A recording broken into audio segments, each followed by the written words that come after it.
Hey folks, how's it going? It's your old buddy Nate back with the 1992 masterpiece from Alice in Chains, Dirt.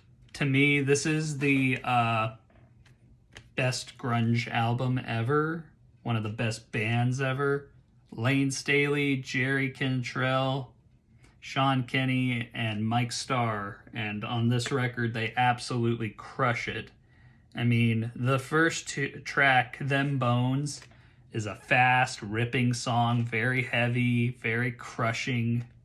After that, you have Damn That River, which kicks in right after, equally fast, very pummeling, good riffs from Cantrell, great singing from Lane and Jerry. Jerry and Lane have these harmonies that are just hauntingly beautiful, and the more you listen to this record, the more it becomes apparent that their melodies are very beautiful and creepy and haunting all at the same time. It's what makes the record so good. Follow that, you got the slow, brooding, mean Rain When I Die. Some of Lane's best vocals he's ever done in his entire career. Super, super good. After that, you have Down in a Hole, which is achingly beautiful, poignant, very sad song, very much about drugs.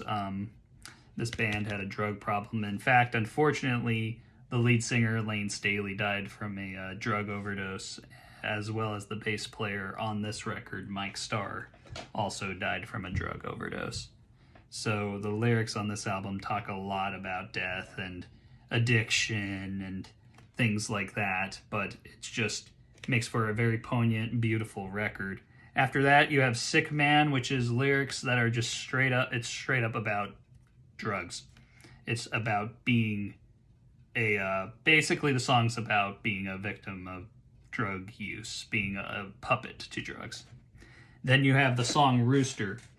Rooster is my favorite Alice in Chains song. It's a slow song, it's a heavy song. It's a song Jerry Cantrell wrote in tribute to his father, who was in the Vietnam War, and this song kind of talks about that.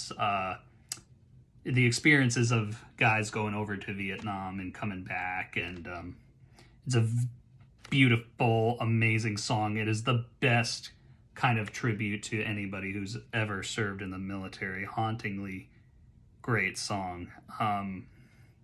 I'm pleading with you, if you've never heard the song Rooster, please go listen to it. It'll especially hit you hard if you knew anybody who served in the military, or if you yourself have served in any capacity. It's a powerful song.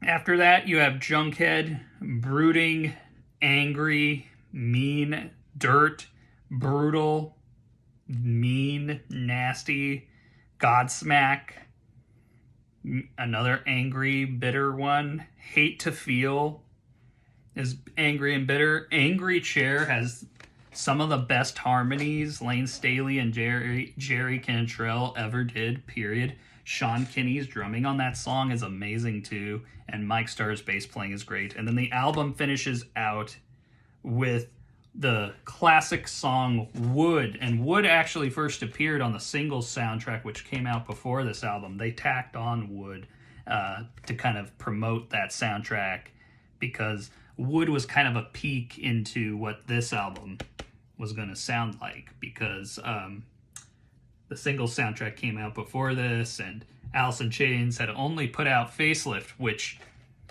excellent album that I will talk about later. At some point, I'm going to do a discography conversation about Alice in Chains, because they're easily my favorite of the 90s grunge bands, and they're just mind-blowing and incredible and fantastic. But anyway, yeah, that's pretty much it. This is a great reissue vinyl record.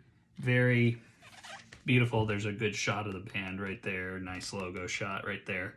But yeah, great album. Highly recommended. If you like hard rock, heavy metal, and to call them a grunge band is just a stupid term. They're just a great hard rock band, heavy metal band, whatever you want to call them, rock and roll band. They're just really great. They're still around. They still perform. Mike Inez joined on bass after Mike Starr left after this. And great bass player, too. I personally believe kind of an upgrade. I love Mike Starr, but Inez is a great bass player. And unfortunately, when Lane passed away, they had to do some searching, and they eventually found a new singer. They settled on William Duval, who filled in, and he does an admirable job. The 3 records they've done with him are great. Black Gives Way to Blue is one of my personal favorite Alice in Chains records ever, period. Controversial opinion, I do like both eras of Alice in Chains because they're one of those bands that I think just keeps getting better and more interesting and unique as time has gone on. And I can't wait to see what more happens with this band. But regardless, Dirt's the masterpiece. It's my favorite album from them. And if you haven't heard it, what are you waiting for? Go listen to it. Anyway, hope you all enjoyed, and I will catch you later. Peace!